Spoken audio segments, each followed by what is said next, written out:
Hey guys, it's Alec here from Build Nerd. In today's video, we're 3D printing this file of this awesome Sphinx I found. Let's check it out.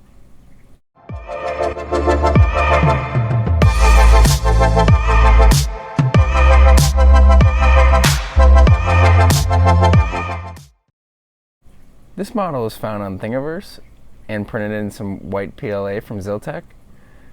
The print came out really great. You can see a lot of great detail in the head and also some of the paws. There's also a lot of great detail. You can even see the ribs on the Sphinx. This model was printed on my Creality CR10 and it really came out great. I definitely want to paint it someday to give it that authentic Egyptian look.